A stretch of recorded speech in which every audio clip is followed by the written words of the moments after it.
प्रभु यीशु मसीह के नाम में आपको अनुग्रह, शांति और आशीष मिले। आज हम करीब 1200 वर्ष आज से पहले के बारे में बात करेंगे।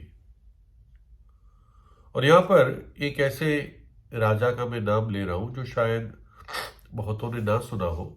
उसका नाम था चार्लमान्ये। चार्लमान्ये, इसको इंग्लिश में लोग चार्ल्स द ग्रेट भी कहते थे, लेकिन ये कोई अंग्रेज राजा नहीं था। लेकिन एक और समुदाय था जिसको फ्रैंक्स कहते थे। वो फ्रेंच नहीं है, लेकिन इस पूरे जाति को फ्रैंक्स कहते थे और ये यूरोप में होता था। आज का जो जर्मनी और फ्रांस है, उसका काफी इलाका उसके राज्य का था। और चार्ल्स मानिए इन फ्रैंक्स लोगों का राजा था।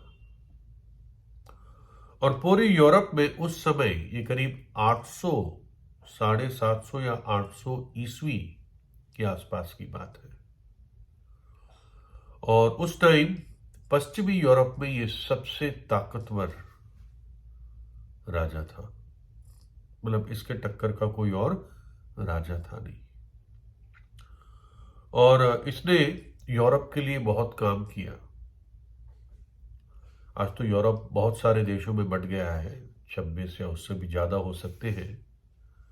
तब भी अलग अलग भाग थे, लेकिन फिर भी पूरे उस पश्चिमी यूरोप के लिए इसने बहुत काम किया। और कला में, वास्तुकला यानी आर्किटेक्चर में, संगीत में, शिक्षा में, एजुकेशन में इसने यूरोप के लिए बहुत योगदान किया राजा होते हुए। और यूरोप को सही आकार और चरित्र देने का काम इसी ने किया। खैर, आज तो यूरोप ज्यादातर चरित्रहीन है, लेकिन फिर भी उस समय इस व्यक्ति ने बहुत परिश्रम किया। और क्योंकि बहुत पावरफुल राजा था, जब ये मरा तो इसको बड़ा आदरणीय फ्यूनरल दिया गया, जिसे मिट्टी दी गई कहते हैं। लेकिन इसको कोई जमीन के नीचे नहीं दफनाया गया, ऐसा समझ में आता है। एक बहुत बड़ा बक्सा, जिसको वॉल्ट, एक वॉल्ट की तरह, वॉल्ट ऐसे होता है, मान लीजिए कि एक काफी लंबा बक्सा है और ऊंचा है और चौड़ा है, और उसमें इसको बिठाकर उस वॉल्ट को किसी जगह पे रख दिया था। ठीक है ना। इसका दफनाना ऐसे हुआ था। तो 200 वर्ष पहले, आज से जब ये लिखा गया होगा लेख तो 200 वर्ष हो गए, लेकिन आप मान लीजिए 220, 230, 240 वर्ष पहले आज से ये वॉल्ट, ये जो उसका बक्सा था, ये खोला गया। और जिन लोगों ने इसको खोला, जिन आर्कियोलॉजिस्ट ने जो काम कर रहे थे, वो देखकर वो ताज्जुब पाए। उन्होंने क्या देखा? उन्होंने ये देखा कि चार्ल्स मानिए की देह, मतलब देह तो नहीं थी, हड्डियों का ढांचा अभी भी वहां पर था। वो बैठे हुए दशा में था, सिटिंग पोजीशन में। पैर उसके लंबे थे और जो घुटने की जगह है वहां पर एक खुली बाइबल थी। इसके हाथ में एक राजदंड था और एक पन्ने की तरफ वो राजदंड पॉइंटेड था, संकेत कर रहा था। और पन्ना और एक वाक्य के प्रति, और वो वाक्य था मरकुस 8:36, जिसमें लिखा है कि मनुष्य पूरे संसार को पाले या कमा ले और अपनी आत्मा को खो दे तो उससे क्या लाभ। मनुष्य अगर सारे संसार को कमा ले, जीत ले, पाले, और अपनी आत्मा को खो दे तो उसे क्या लाभ। हमें नहीं मालूम क्या ये उसकी इच्छा थी कि उसको ऐसे दफनाया जाए, या उसके पीछे जो लोग थे उसने इस तरह उसको इस दशा में बिठाया। लेकिन ये पूरा जो हड्डियों का ढांचा था वो शाही कपड़ों से पहनाया हुआ था, है ना। तो अर्थ क्या है? अर्थ ये है कि इतना बड़ा राजा, इतना पावरफुल, इतना अच्छा राजा, ठीक है राजाओं को युद्ध करने ही पड़ते, लेकिन अपने लोगों के लिए इसने काफी भलाई की। लेकिन आखिर में जब इसके अ, हड्डियां मिलती हैं, इसकी कब्र खोली जाती है, तो वो इसी आयत की तरफ दिखा रहा है। यानी संदेश है, बहुत कुछ इसने पाया, बहुत कुछ एक व्यक्ति पा सकता है, लेकिन अगर उसकी आत्मा ही खो जाए, नाश हो जाए, तो उसे क्या लाभ होगा। सिकंदर जो 300 ईसा पूर्व के समय का था, यानी आज से 2300-400 साल पहले,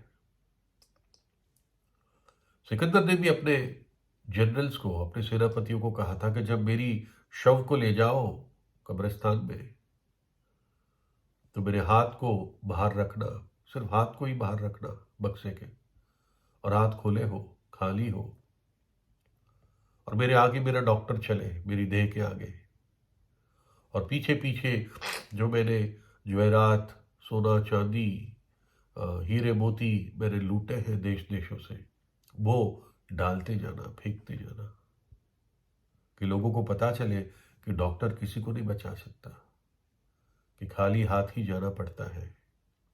और मैंने ये जीवन इन सोने चांदी जवेरात को लूटने के लिए, देश देश को लूटने के लिए, जीतने के लिए बर्बाद कर दिया। मुझे क्या मिला? 33 वर्ष पर सिकंदर मर गया, अलेक्जेंडर द ग्रेट, 33 या 31 वर्ष पर। और वो बहुत उस मरने से पहले 10 दिन पहले उसने बहुत पीता था वो शराब, और बताते उसकी किडनी डैमेज हो गई। और पाप में मरना परमेश्वर से अनंत काल का अलगाव है, परमेश्वर से दूर। परमेश्वर क्यों मनुष्य की आत्मा को बहुमूल्य समझता है? क्यों वो कहता है कि सब कुछ प्राप्त कर लो और आत्मा तुम्हारी खो जाए तो तुम्हें क्या लाभ हुआ? ऐसा क्यों कहता है वो?